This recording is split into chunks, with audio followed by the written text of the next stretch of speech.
Salut tout le monde, aujourd'hui on va regarder ensemble la section 1.12 sur les ondes stationnaires.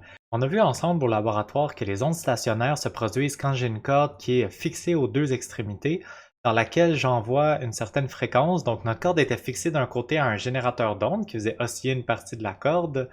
Cette corde-là, elle avait une certaine longueur, elle avait une certaine tension avec la masse qui était suspendue, elle avait une certaine densité linéique, et nous on envoyait certaines fréquences dans cette corde-là. Et on a vu qu'il y a certaines combinaisons de longueur, fréquence, tension dans la corde qui produisaient un phénomène remarquable, les ondes stationnaires. On va essayer de commencer par décrire pourquoi les ondes stationnaires se produisent, puis ensuite on va trouver la formule qui nous permet vraiment de savoir la relation entre la fréquence, la longueur de la corde, la densité, la tension, tous les paramètres qui font en sorte qu'on obtient des ondes stationnaires. Puis avec ça, on va être capable de prédire, par exemple, à quelle fréquence il faut faire vibrer notre corde pour obtenir ces fameuses ondes stationnaires-là. Puis on va aussi être capable de comprendre pourquoi il y a différents modes qui sont présents dans nos ondes stationnaires.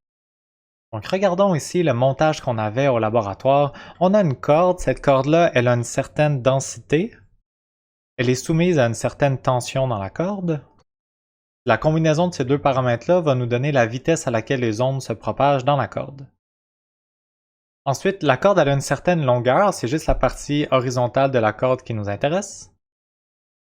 Donc ça, c'est tout pour les propriétés de la corde, du milieu de propagation. Ensuite, nous, la corde, on l'a attachée à un générateur d'ondes, un petit bras mécanique qui va envoyer des ondes progressives. Puis on peut contrôler l'amplitude de l'onde qu'on envoie, puis on peut contrôler la fréquence de l'onde qu'on envoie. Donc ça, c'est tous les paramètres qui sont présents dans le problème. On va voir quelle combinaison de ces paramètres-là produisent les ondes stationnaires. Ce qui se passe quand je suis en train de faire osciller mon bras mécanique, c'est que je suis en train d'envoyer une onde progressive dans la corde. Cette onde progressive-là est en train de se déplacer vers la gauche. Cette onde-là qui est en train de se déplacer vers la gauche, l'onde progressive que je génère avec mon générateur d'onde, je vais l'appeler YG, juste pour dire que c'est une onde qui se déplace vers la gauche. Ça, c'est une fonction de X, la position dans la corde, et de T, le temps. Et cette onde-là, elle va progresser dans la corde, mais à un moment donné, elle va venir cogner l'endroit où la corde est fixée à la poulie. Et à ce moment-là, comme on a vu dans la section 1.11, il va y avoir une réflexion. Ici, c'est une réflexion dure parce que la corde est comme un peu fixée à la poulie, et pas libre, l'extrémité gauche ici n'est pas libre de se déplacer verticalement. Donc, il va y avoir une réflexion dure, puis il va y avoir une autre onde sinusoïdale progressive qui va être réfléchie vers la droite. J'ai décidé d'appeler cette onde sinusoïdale progressive-là YD, une onde qui est en train de se propager vers la droite. Donc, ce qui se passe, c'est que dans ma corde, à un moment donné, je vais avoir une superposition des deux ondes qui va se produire. Dans ma corde, il y a simultanément une onde progressive qui se déplace vers la gauche et une onde progressive qui se déplace vers la droite. Quand ces deux ondes-là se rencontrent dans une corde, la corde va être soumise au principe de superposition. Ça veut dire que l'onde, la forme de la déformation résultante dans la corde va être une combinaison, la somme de l'onde se déplaçant vers la gauche et de l'onde se déplaçant vers la droite. On va regarder qu'est-ce qui se passe mathématiquement quand j'additionne une onde sinusoïdale qui se déplace vers la gauche avec une onde sinusoïdale qui se déplace vers la droite. Il faut quand même mentionner que ces deux ondes-là ont techniquement la même amplitude, ils ont la même fréquence, ils ont la même vitesse de propagation. Donc, il y a beaucoup de paramètres de ces deux ondes-là qui sont identiques. La seule différence, c'est qu'il y en a une qui va vers la gauche, une qui va vers la droite. Ça va changer le signe du plus ou moins dans la description de l'onde sinusoïdale progressive. On regarde ça ensemble mathématiquement, qu'est-ce qui se passe quand on additionne les deux ondes. Donc nous voici dans les notes de cours, on va essayer de trouver l'équation qui représente notre onde stationnaire. Comme j'avais dit, pour trouver notre onde stationnaire, il faut dire que la déformation totale, l'onde totale qui se retrouve dans la corde, c'est la combinaison de mon YD puis mon YG. Deux ondes progressives qui vont vers la gauche et vers la droite. J'ai écrit les deux équations. Ici, remarquez que j'ai utilisé le AK oméga, AK oméga. Je n'ai pas utilisé AG, KG, oméga G parce que la fréquence angulaire, le nombre d'ondes et l'amplitude sont la même pour l'onde de gauche et l'onde de droite. La seule différence, c'est que l'onde de droite a un signe négatif, l'onde de gauche, qui va vers la gauche, a un signe positif. Vous pouvez finalement remarquer que je n'ai pas mis de constante de phase dans cette équation-là parce que la constante de phase ne nous intéresse pas vraiment dans ce problème-là, donc j'ai choisi la valeur la plus simple, 0. Maintenant, ce que j'ai à faire, c'est additionner deux fonctions sinus. J'ai fait une toute petite étape d'algèbre où est-ce que j'ai tout simplement mis le A en évidence.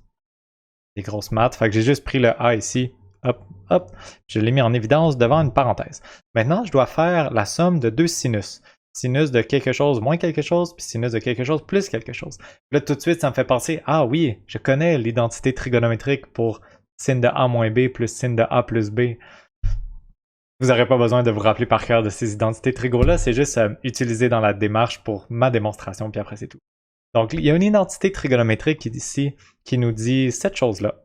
Fait que je vais réorganiser un peu mon équation en utilisant cette relation-là. Ici, le A, ça correspond à Kx et le B correspond à oméga t. Quand je combine tout ça, ça me donne cette jolie équation-là ici. Ça va être l'équation de mon onde stationnaire. Il y a une toute petite étape de plus que je vais faire. Je vais juste, pour être capable de comme mieux me la représenter, dire que 2A, ça ici, c'est l'amplitude des ondes progressives. Je vais juste les combiner, dire que 2A, c'est l'amplitude de mon onde stationnaire. C'est l'amplitude résultante de l'onde stationnaire que je vais observer. Donc, c'est A stationnaire. Après, je ne vais pas toujours écrire stationnaire, c'est juste pour comprendre que l'amplitude de l'onde stationnaire correspond à 2 fois l'amplitude des ondes progressives, mais nous, en laboratoire, on ne peut même pas mesurer ça, l'amplitude des ondes progressives. On va juste utiliser cette relation-là ici.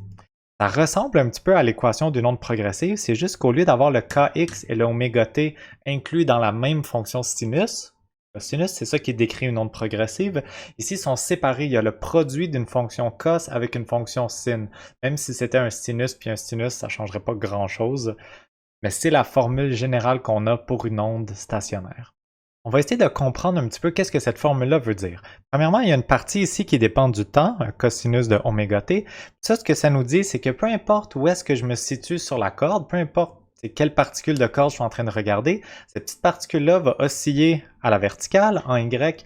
Ça veut dire que tous mes petits points vont osciller selon une fonction cosinus. Un petit peu le même principe que quand j'avais une onde sinusoïdale progressive, tous les petits points sur la corde oscillaient selon un sinus ou un cos, ça revient un peu au même. Ce qui change, c'est que quand j'avais une onde sinusoïdale progressive, tous mes points oscillaient avec comme la pleine amplitude de l'onde. Mais quand j'ai une onde stationnaire, ce qui se passe, c'est que dépendamment où est-ce qu'on se trouve sur la corde, il y a des endroits qui vont osciller beaucoup avec une grande amplitude, puis il y a des endroits qui vont osciller un tout petit peu avec une petite amplitude, puis il y a même des endroits qui oscilleront pas du tout avec une amplitude nulle. Pour essayer de comprendre la raison de ça, je vais juste comme mettre mon A, mon sinus de Kx ensemble. Je vais faire remarquer que ça ici, c'est un peu comme si, on peut se le visualiser comme si c'était l'amplitude qui était comme une fonction de x. Ça veut dire que dépendamment où est-ce que je me situe sur la corde, dépendamment de la position de la particule de corde sur la corde, ben, l'amplitude comme totale de ce point-là va varier. Il y a des endroits qui vont osciller avec une grande amplitude, il y a des endroits qui vont osciller avec une petite amplitude en décrivant une fonction sinus. Je vais vous le montrer avec une animation pour se représenter un peu mieux qu'est-ce qui se passe. On va commencer par se rappeler un petit peu qu'est-ce qui se passe dans le cas d'une onde sinusoïdale progressive. Donc, je vais en faire apparaître une. Dans mon onde progressive, je remarque que j'ai tracé encore quelques petits points sur ma corde. Ces points-là oscillent à la verticale comme une fonction sinusoïdale, fait que ça monte, ça descend, mais tous les points oscillent avec l'amplitude totale de l'onde, vont de plus A jusqu'à moins A. Je vais faire disparaître cette onde. Et maintenant, je vais faire apparaître une onde stationnaire. Ça ici, c'est une onde stationnaire. Elle a un début, elle a une fin. Quand la corde est en train de vibrer, si je me dessine comme quelques points sur la corde, remarque que tous ces points-là oscillent pas exactement avec la même amplitude. Il y a des endroits où est-ce qu'on oscille avec une grande amplitude, puis il y a des endroits où est-ce qu'on oscille avec une relativement petite amplitude, puis il y a des endroits où est-ce que l'amplitude est nulle. Si je mets l'onde sur pause à un moment où est-ce que la déformation de l'onde est à son maximum, ben, je vais voir que le dessin ici, c'est le dessin d'une fonction sinus. C'est le sinus de Kx qui se retrouve dans la formule. Et dépendamment où est-ce qu'on se trouve en x sur cette onde-là, ben, l'amplitude du mouvement d'oscillation va être différente. Ça reste quand même que l'amplitude de l'onde, c'est l'amplitude maximale qui va du haut jusqu'au bas de l'onde. Petite question de vocabulaire, les endroits, les positions en X où est-ce que l'amplitude est maximale, on appelle ça les ventres de l'onde, c'est les endroits où est-ce que l'oscillation est le plus présente. Et les endroits qui oscillent pas du tout, on appelle ça les nœuds. Aux deux extrémités de ma corde, en ce moment, j'ai des nœuds, des points qui oscillent pas du tout. Puis au milieu de ma corde, j'ai aussi un nœud. Plus on augmente le numéro du mode, plus on va avoir de ventres et de nœuds à chaque fois que je passe d'un mode au mode suivant. J'ai un nouveau ventre qui s'ajoute et un nouveau nœud qui s'ajoute. Ce qu'il nous reste à faire, c'est d'être capable de calculer chaque fréquence qui correspond aux différents modes que je peux observer. Donc il faut répondre à la question pourquoi est-ce qu'il y a certaines fréquences spécifiques qui donnent des modes, et les autres fréquences donnent une amplitude à peu près nulle d'oscillation. On commence par tracer un schéma du montage qu'on a utilisé en laboratoire. On a un générateur de fréquences, une masse suspendue qui crée une tension dans la corde et une certaine longueur pour la corde. Maintenant, il y a une relation entre la vitesse, la longueur d'onde et la période ou la fréquence. C'est V égale lambda fois F. Puis puisque la vitesse de propagation dépend juste des propriétés du milieu de propagation, on a racine carrée de la tension sur la densité. Ça va rester constant pendant notre expérience. Autrement dit, lambda va être égal à V sur F, puis si j'augmente la fréquence que je génère avec mon générateur d'onde, et que V doit rester constant, la longueur d'onde va automatiquement diminuer. Plus j'augmente ma fréquence, plus j'ai une petite longueur d'onde. Prenons pour acquis que la longueur de ma corde est de 1 mètre. Si je choisis une fréquence qui fait en sorte que la longueur d'onde est de 2 mètres, donc le double de la longueur de la corde, je vais tracer de quoi l'onde stationnaire a l'air sur ma corde. Ça a l'air de quelque chose comme ça. Ce que j'ai tracé ici, c'est une demi-longueur d'onde. C'est ça qui rentre dans ma corde. Je vais avoir un ventre au centre, puis je vais avoir des nœuds à chaque extrémité. L'important, c'est qu'ici, j'ai un nœud à gauche. Il faut que j'aille un nœud à gauche parce qu'à cet endroit-là, la corde est à côté sur la poulie, il n'est pas libre de se déplacer. Elle doit avoir une amplitude de 0, donc il doit y avoir un nœud à gauche. En choisissant une longueur d'onde de 2 mètres, je m'assure d'avoir un nœud à l'endroit où il y a la poulie. Donc ça, c'est un mode qui est possible. La fréquence qui va donner cette longueur d'onde-là va produire le mode numéro 1. Ici, je peux écrire que la longueur d'onde lambda 1, dans ce cas-ci 2 mètres, correspond au double de la longueur de la corde. Je vais aussi pouvoir dire que la fréquence qui correspond à cette longueur d'onde-là, F1, c'est toujours V sur lambda, ici lambda 1. Et puisque la longueur d'onde est égale au double de la longueur de la corde, la formule qu'on obtient, c'est F1 égale V sur 2L. Donc j'ai une formule pour calculer la fréquence du mode fondamental qu'on appelle F1. Qu'est-ce qui se passe si je choisissais une fréquence qui faisait en sorte que la longueur d'onde était égale à 1,8 mètres, par exemple? Je trace ici mon 0,9 mètres, qui correspond à une demi-longueur d'onde. Là, il y a comme un petit bout de l'onde qui va dépasser. J'ai un ventre, j'ai un nœud, j'ai un autre nœud, mais à cet endroit-là, oups, il n'y a pas de nœud à gauche complètement, il n'y a pas de nœud où est-ce qu'il y a la poulie. Ça veut dire que pour que cette onde stationnaire-là existe, il faudrait que la corde, dans l'endroit où est-ce qu'elle est déposée sur la poulie, il faudrait qu'elle oscille avec une amplitude non nulle. Ça, c'est impossible. Cette onde-là ne peut pas exister parce que il faut toujours avoir un nœud à l'endroit où est-ce qu'il y a la poulie, parce que la corde est comme fixée à cet endroit-là. Elle ne peut pas osciller à la verticale à cet endroit-là. Donc ça ici, ça ne sera pas un mode, c'est impossible. Si je choisis cette fréquence-là, je n'obtiendrai pas une onde stationnaire. Oh no! Donc, ce qui arrive en laboratoire quand je choisis cette fréquence-là, c'est que la corde oscillera presque pas. Elle va rester presque parfaitement horizontale. Il n'y aura pas du tout d'onde stationnaire à cette fréquence-là. Si je choisis une fréquence qui fait en sorte que la longueur d'onde est égale à 1 mètre ou la longueur de la corde, je vais avoir un mode qui ressemble à ça. C'est mon mode numéro 2. Ici, ça donne que j'ai 2 ventres, 3 nœuds, puis que j'ai un nœud sur ma poulie à cause de la longueur d'onde. Ça, c'est possible. C'est le mode numéro 2, n égale 2. Il y a une fréquence puis une longueur d'onde qui correspondent à ça. Lambda 2 était tout simplement égal à L, et la fréquence F2 va être égale à V sur la longueur d'onde, dans ce cas-ci, V sur L.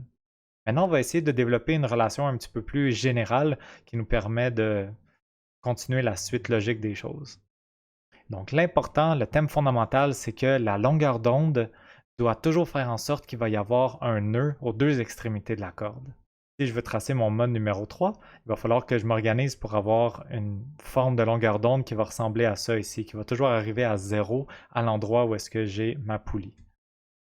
Ça, c'est le mode n égale 3. Dans ce cas-ci, je regarde, puis je remarque qu'une longueur d'onde complète, ça correspond à 2/3 de la longueur de la corde. Si je montre ici, ça, c'est une longueur d'onde complète. Ça, ben, c'est le 2/3 de la longueur totale de la corde.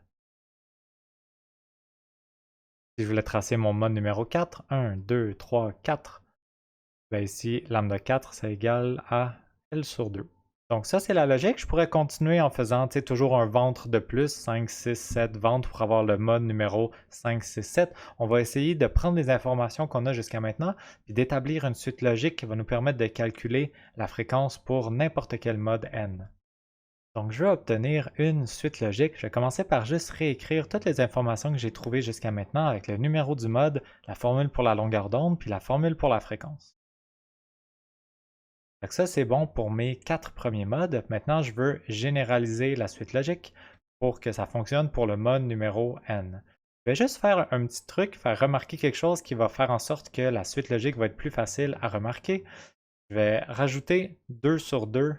Ici, je vais remplacer une demi par 2 quarts. C'est juste pour être plus facile un petit peu de voir la suite logique. À droite complètement, pour les fréquences, je remarque que le dénominateur est toujours pareil, 2L, que le numérateur est toujours égal au numéro du mode, 1, 2, 3, 4. De l'autre côté, pour le lambda, c'est le dénominateur qui va augmenter, puis le numérateur qui sera toujours 2L. Donc voilà, j'ai trouvé la suite logique qui me permet de savoir la relation entre la longueur d'onde et la longueur de la corde pour n'importe quel mode n. Ça me permet aussi de calculer la fréquence de n'importe quel mode n avec des quantités qu'on peut mesurer expérimentalement. La vitesse de propagation est donnée avec la tension puis la densité de la corde, puis la longueur de la corde peut être simplement mesurée. La valeur qui est dans la parenthèse ici, on l'appelle la fréquence fondamentale. Ça correspond à la fréquence du premier mode F1. C'est la fréquence la plus basse qui va donner une onde stationnaire. On peut remarquer que toutes les fréquences des autres modes, du mode numéro n, vont toujours être égales à n fois la fréquence du mode fondamental. Ce n-là, c'est le numéro du mode. On va aussi l'appeler le numéro de l'harmonique. Il y a d'autres scénarios où est-ce qu'il va y avoir une petite distinction entre le numéro du mode et le numéro de l'harmonique. On va expliquer cette petite différence quand elle va apparaître un peu plus loin dans la section. Dernière petite chose à remarquer, la vitesse de propagation est égale à la racine de la tension sur la densité. Fait que si je veux, je peux réécrire ma formule comme ça. Et voilà, j'ai une formule pour la fréquence qui correspond au nème mode. Youhou! On est content, c'était le but de notre démonstration et on l'a trouvé. Dernière petite chose à faire remarquer, c'est que cette formule-là est seulement valide pour une corde qui est fixée aux deux extrémités. Donc l'extrémité qui correspondait au petit bras mécanique était fixe, puis l'extrémité qui correspondait à la poulie était fixe. C'est tout pour notre première vidéo sur les ondes stationnaires. Donc on a montré qu'une onde stationnaire, c'est une combinaison de deux ondes progressives qui vont en direction inverse dans une corde, une onde incidente puis une onde réfléchie. On a trouvé la formule générale pour décrire une onde stationnaire, puis on a trouvé une formule qui permet de calculer la fréquence à laquelle on va obtenir une onde stationnaire en fonction de la longueur de la corde, la densité linéaire de la corde et de la tension dans la corde. Il nous reste quelques petits sujets à couvrir, mais il y a déjà assez de stuff, je trouve, dans cette vidéo-là. Je vais vous faire un petit vidéo séparé pour vous parler de qu'est-ce qui se passe, par exemple, quand j'ai une corde qui est attachée à un anneau qui est libre de se déplacer sur une tige, ou quand on a des ondes stationnaires dans un tuyau, donc des ondes dans l'air plutôt qu'avoir des ondes dans une corde. Merci d'avoir écouté. On se revoit dans la prochaine vidéo.